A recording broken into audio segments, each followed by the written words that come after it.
জুলাই সনদ বাস্তবায়ন নিয়ে এখনো মতভিন্নতা কাটেনি। এর মধ্যেই আগামীকালকে এই সনদে স্বাক্ষর করতে যাচ্ছে রাজনৈতিক দলগুলো। এর মধ্যে যদিও আমরা খবর পেয়েছি বা অনেকেই ব্রিফিং করে জানিয়েছেন 6টি দল তারা স্বাক্ষর করবেন না। এর মধ্যে এনসিপি আছে, জামাত আছে, বাসদ আছে, জাসদ আছে, সিপিবি আছে এবং গণফোরাম আছে। তাদের আলাদা আলাদা কিছু দাবি আছে, যেমন এনসিপি তারা বলছে যে জুলাই সনদের আইনি ভিত্তি না দিলে এই সনদে তারা সই করবেন। আমার এখন প্রশ্ন হচ্ছে যে যে জুলাই সনদ কিভাবে বাস্তবায়ন হবে, এটি যদি এই সনদে থাকে তাহলে সমস্যাটা কোথায়? না থাকলে এবার সুবিধা কি? আপনাকে ধন্যবাদ। যারা শুনছেন আমার শুভেচ্ছা অভিনন্দন, আমার সহ আলোচককে শুভেচ্ছা। দেখেন, এই জুলাই সনদ তো যাদের দাবি ছিল, দাবিটা যাদের ছিল, আজকে তারাই দেখেন তারাই পিছিয়ে পড়েছে। শুধু জুলাই সনদ না, আপনার তারা আপনার জুলাই ঘোষণাপত্র, সেটা নিয়েও তারা যে কোনো মূল্যে দিতে হবে, না হলে এই হবে, ওই হবে, ওই হবে, ওই হবে, অনেক রকম কন্ডিশন ছিল। যখন ঘোষণাপত্র দিল তখন অনেকেই থাকলেন না, তারা অভিমান করলেন। তো বিএনপি প্রথম থেকেই কিন্তু এই জিনিসগুলোর সাথে একমত ছিলেন না, কারণ বিএনপি চেয়েছিল যে একটা নির্বাচন হবে, নির্বাচনে যারা সংখ্যাগরিষ্ঠতা অর্জন করবে তাদের নিয়ে যে দাবি দেওয়া আছে, সংস্কারগুলো আছে, সেখানে সংসদে আলোচনা হবে এবং বিল পাস আকারে এইসব হবে। তো তখন একটা বিশ্বাস অবিশ্বাসের, যেটা বিশ্বাস না অবিশ্বাসের যে ধোঁয়াটা উঠেছিল যে এটা কোনোভাবেই সম্ভব না, এটা পরে দিবে না, করবে না, হবে না, এই টাইপের কথাবার্তা এসেছিল। এবং বিএনপি একটা পর্যায়ে এও বলেছিল যে আমরা সবাই সিগনেচার করে রাখি, পরে আমরা সংসদে এটা উত্থাপন করব, যেভাবে ক্ষমতায় যেভাবে আসে, যদি 2/3 মেজরিটি পক্ষে থাকে, না থাকার কোনো কারণ নেই। কারণ যে ফ্যাসিস্টের বিরুদ্ধে যুদ্ধ করেছে এখানে সবাই, এখানে কোনো এই জায়গায় কোনো দ্বিমত নাই কারো। তো যদি যুদ্ধ করা থাকে তাহলে এই মানুষগুলো কেউ খুব সমস্যায় পড়ুক, এটা কিন্তু কেউ চায় না।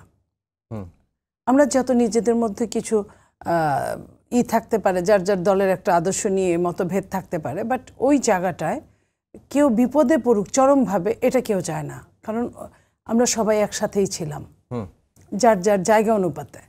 তো সেইখানে তারা কিন্তু বিশ্বাস করলেন না, অবিশ্বাসের রাখলেন। এবং একটা পর্যায়ে এই জুলাই সনদ পাশ হওয়ার কথা আসলো, বিএনপি রাজিও হলেন, গণভোটের কথা বিএনপি তাও রাজি হলেন, যাতে একটা সুন্দর সুষ্ঠু নির্বাচন হয়। এই নির্বাচনটার প্রশ্নে বিএনপি অনেক কিছু ছাড় দিলেন। এখন প্রশ্ন হচ্ছে, যারা এটা নিয়ে আন্দোলন করলেন যে জুলাই সনদ ছাড়া কোনোভাবে নির্বাচন না, আপনি খেয়াল করেন জিনিসটা কেমন উল্টো হয়ে গেল। জুলাই সনদ ছাড়া কোনোভাবে নির্বাচন না, জুলাই সনদের জন্য বিএনপি রাজি হলেন কয়েকটা কিছু আপনার নোট অফ ডিসেন্ট ছাড়া রাজি হলেন। এটাও বলা হলো যে এই নোট অফ ডিসেন্ট যেগুলোতে আছে এগুলো কি হবে, সংসদে তারপরে আলোচনা হয়ে একটা পর্যায়ে যাবে, আর যেটা নোট অফ ডিসেন্ট ছাড়া সবাই মেনে নিয়েছে সেটা কিন্তু পাশ হবে এবং এটা একটা দালিলিকভাবে থাকবে। এখন তারা যখন বলছে যে এটা না হলে আমরা সনদে সই করব না, স্বাক্ষর করব না, ঠিক আবার ওই আপনার ঘোষণাপত্রের মতোই অনেকটা হয়ে যাচ্ছে। তো এটা জাতির জন্য দুঃখজনক, কারণ তারা যদি সত্যিকার অর্থে নির্বাচন চায়, মানুষ কি করে জানেন, সবচেয়ে বেশি ছাড় দেয়। বড় সংসারে যখন সংসারের বড় ভাই থাকে, সে বুদ্ধিমান থাকলে সে সবচেয়ে পরে ডিসিশন নেয়, সবাইকে ছোটদের আগে দেয়। বিএনপি কিন্তু তাই করেছে, বিএনপি অনেক কিছুতে চরমভাবে ছাড় দিয়েছে। এবং এইখানে কি থাকলো, প্রথমে কয়েকদিন যেটা নিয়ে তর্ক হলো সেটা হলো যে মানে কবে এই জুলাই সনদের পক্ষে গণভোট হবে, কবে। কেউ বললেন যে 1 মাস আগে, নভেম্বরে হবে 2 মাস আগে, কেউ বললেন যে একই দিনে। যখন এটা নিয়ে দ্বন্দ্ব হচ্ছিল ঠিক তখনই আপনার ওটা পাশ কাটিয়ে গিয়ে আবার উঠে আসলো যে এই কারণগুলো না থাকলে আমরা স্বাক্ষর করব না। এর পেছনে কি আপনারা যেটাই বলতে চাচ্ছেন, বা অনেকে দেখলাম আপনাদের নেতারা বলছেন যে নির্বাচন পেছানোর, এটা এখন তো তাই মনে হয়। এটা তো আপনি দেখেন যে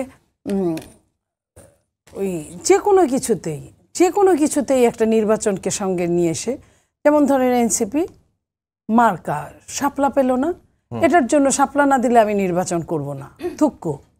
তারপরে আপনার ইলেকশন, আপনার গণভোট, সেই দিন যদি ভোটের দিন একই ভোটের দিন হয়, এটা প্রত্যেকেই বলবে 1-1.5 বছর আগে একটা নির্বাচন হয়ে গেছে বাংলাদেশে। নির্বাচনে মানুষ যাক বা না যাক, পয়সা কিন্তু সমানই খরচ হয়। আবার 1.5 বছর পরে আবার দুইটা নির্বাচন 2 মাস আগে পিছিয়ে হবে, সেটার খরচটা কিন্তু সেম হয়ে যাবে। তো এই যে আমরা যারা রাজনৈতিক নেতা বা না রাজনৈতিক কর্মী বা রাজনীতি করি দেশের জন্য, তাদের দেশের একটা টাকাও মানে কিন্তু অনেক কিছু।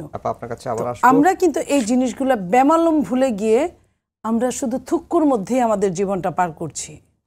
এই থুক্কু আর কতক্ষণ চলিবে, কতদিন চলিবে? তাজনুবা যাবেন, যেটি মনিয়াপা বলছিলেন যে আপনাদেরই জুলাই সনদটা সবচেয়ে বেশি দাবি ছিল এবং এটাই স্বাভাবিক, আপনাদেরই দাবিটা থাকবে এবং জুলাই ঘোষণাপত্র নিয়েও সবার আগে আপনার দাবি জানিয়েছেন এবং এখন আপনারা পিছিয়ে পড়ছেন জুলাই সনদে স্বাক্ষর না করে। এটি জাতির জন্য দুঃখজনক এবং একই কথা জাতীয় ঐক্যমত্য কমিশনের সহসভাপতি আলী রিয়াজও বলেছেন যে এনসিপি স্বাক্ষর না করা জাতির জন্য দুঃখজনকই হবে।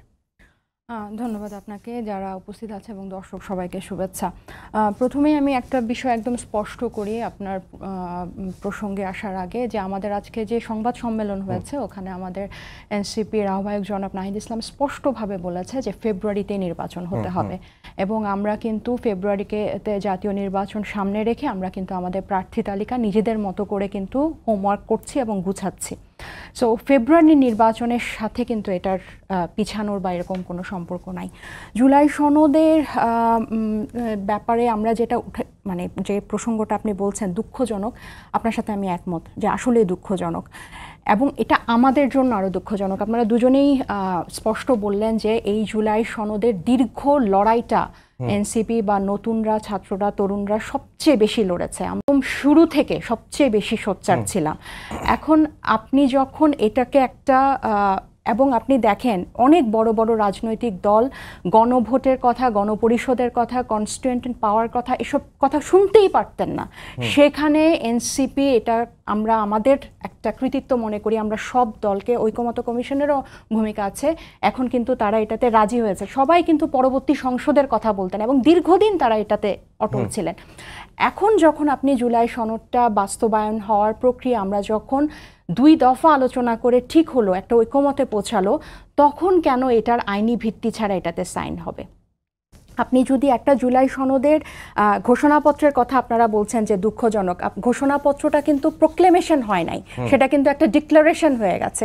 সেইমভাবে আপনি যখন জুলাই সনদের আইনি ভিত্তি রাখবেন না, সেটা আবার একটা কাগজে একটা আনুষ্ঠানিকতা হবে, যে সেখানে গিয়ে, এবং আমরা কিন্তু বারবার যেখানে আমরা একমত হয়েছি গণভোটের ব্যাপারে, যে একটা জুলাই সনদ বাস্তবায়ন আদেশের মাধ্যমে গণভোট হবে এবং যারা নির্বাচিত হবেন তারা পরবর্তীতে মানে তারা একটা ম্যান্ডেট প্রাপ্ত হবেন, যে গাঠনিক একটা ক্ষমতা পাবেন, মানে পরবর্তী নির্বাচিত সভা নির্দিষ্ট একটা সময়, কেউ বলেছে 180 দিন, কেউ বলেছে প্রথম অধিবেশন, গণপরিষদ বা এই সংবিধান সংস্কার সভা হিসেবে কাজ করবে, আর আইনসভা হচ্ছে আইন প্রণয়নের বা সংসদের কাজ করবে। খুব সুন্দর স্পষ্ট কিন্তু একটা পথ রূপরেখা। তাহলে কেন এটাতে আমরা আটকালাম? দেখেন, এই গণ অভ্যুত্থানের পরে আমাদের কিন্তু সংস্কার নিয়ে আমরা সবচেয়ে বেশি সোচ্চার এই কারণে ছিলাম, কারণ আমরা মনে করি আমরা যদি এই রাষ্ট্র কাঠামো বা রাষ্ট্র ব্যবস্থার যে নিয়ম কানুন, এগুলো যদি আমরা পরিবর্তন করতে না পারি, তাহলে ওই পুরনো ব্যবস্থায় যদি আবার নির্বাচন হয়, তাহলে আমরা আবার পিছাবো জাতি হিসেবে, এই গণ অভ্যুত্থানটা ব্যর্থ হয়ে যাবে। আমি একটু নোট অফ ডিসেন্টের কথা বলি। কেন আমরা নোট অফ ডিসেন্টটা, আমাদের যে 3টা দাবি আজকে আমরা জানিয়েছি, সেখানে আমরা কেন নোট অফ ডিসেন্টটা চাই না? আপনি দেখেন, নোট অফ ডিসেন্টটা বা ভিন্ন মতটা কিন্তু রাজনৈতিক দলগুলোর। আপনার যখন গণভোট হয়ে যাবে, তখন এখন যদি জনগণ রায় দিয়ে দেয় যে আমি চাই দুদকের, পিএসসির বা মহা হিসাবরক্ষকের প্রধান একটা নিরপেক্ষ বডি তৈরি করুক, তাহলে কি আপনি জনগণেরটা মানবেন না রাজনৈতিক দলের? এখানে কিন্তু যখন এটার গণভোটে চলে যাবে, তখন কিন্তু জনপ্রতিনিধি না, স্বয়ং জনগণ কিন্তু সর্বোচ্চ ক্ষমতার অধিকারী এটাতে রায় দেওয়ার জন্য, এবং এটাকে একটা কনস্টিটিউয়েন্ট পাওয়ার দেওয়া, একটা গাঠনিক ক্ষমতা দেওয়া, যে নির্বাচিত সভাটা তারা পরবর্তী সংসদে, এবং এই ব্যাপারগুলোতে কিন্তু ঐকমত্য হয়েছে। এমন না যে এটা ঐক্যমত হয়নি বা এটা নিয়ে আলোচনা হয়নি। আরেকটা বিষয়, এই আগামীকাল এটার সই আনুষ্ঠানিকতা আছে এবং আমাদের কাছে কিন্তু ফাইনাল খসড়াটা এসেছে দুদিন আগে। সো এটার উপর আলোচনা করে এই যে থুক্কু বলাটা, এটা কিন্তু আসলে আপনি দেখেন 3টা দাবি যদি আপনি মিলিয়ে দেখেন, জুলাই সনদের আমরা আইনি ভিত্তি চাই, আমরা জুলাই সনদে জনগণের যে গণভোট, যে অভিপ্রায়, যে পিপলস উইল, মানে জনগণ এটাকে অ্যাপ্রুভ করবে গণভোটের মাধ্যমে জুলাই সনদটা, প্রত্যেকটা কিন্তু গণমানুষ সংশ্লিষ্ট। তাহলে এই থুক্কুটা কিন্তু আমরা জনগণের জন্য দিচ্ছি। গতকাল যে জরুরি বৈঠকটা হলো ঐক্যমত্য কমিশনের, ওখানে সালাউদ্দিন সাহেব বলেছেন সরকারকে যে ওনাদের একটা সমর্থনের সীমা আছে, সমর্থনটা সীমাহীন না। সো এই আমাদেরও কিন্তু বলতে হয় যে ছাড় দেওয়ার কিন্তু একটা সীমা আছে। আমরা কিন্তু সে প্রথম থেকে অনেক কিছু ছাড় দিয়েছে এবং এই জুলাই ঘোষণাপত্র নিয়ে তো আমরা কথাই বলতে চাই না, এটা একেবারেই একপেশে হয়েছে এবং সেখানে আমরা মনক্ষুণ্ণ হয়েছি। আমরা ডে 1 থেকে কিন্তু ছাড় দিচ্ছি এবং অনেক বাধার সম্মুখীন হচ্ছে এই রাজনৈতিক প্রেক্ষাপটে, সব দিক থেকে কিন্তু আমরা বাধার সম্মুখীন হচ্ছি। আপনি সেটা প্রতীক বলেন, সেটা প্রশাসনের ক্ষেত্রে বলেন, আপনি সেটা মিডিয়ার ক্ষেত্রে বলেন, আপনি সেটা স্থানীয় পর্যায়ে বলেন, সব জায়গায় কিন্তু আমরা কিন্তু থেমে নাই। এই সংস্কারটা কিন্তু আমাদের একদম মূল ভিত্তি, আমাদের প্রাণের দাবি যে আমরা ফ্যাসিবাদ ব্যবস্থাটার বিলোপ চাই এবং এই সংস্কারে 84টা যে সংস্কারের প্রস্তাবে এতদিন আলোচনার পর ঐক্যমত হলো, সেটার যদি একটা আইনি ভিত্তির পরে, যে আপনি প্রথম প্রশ্নটা করলেন যে আইনি ভিত্তি হলে অসুবিধা কোথায়, যেখানে এটাতে আলোচনা হয়েছে এবং জুলাইয়ের কিন্তু সবাই ভাগিদার, সবাই এখানে কিন্তু এখন তর্কের ঊর্ধ্বে গিয়ে আপনার মানুষের সেন্টিমেন্টটাও চিন্তা করতে হবে। সবাই জুলাইকে ধারণ করে এবং এই গণ অভ্যুত্থানের উপর, রক্তের উপর দাঁড়িয়ে এত আলোচনার পরে সবার মানে কোনো রকম বড় হাঙ্গামা হওয়া ছাড়া কিন্তু এই মিটিংগুলা শেষ হয়েছে জাতীয় ঐক্যমত্য কমিশনে।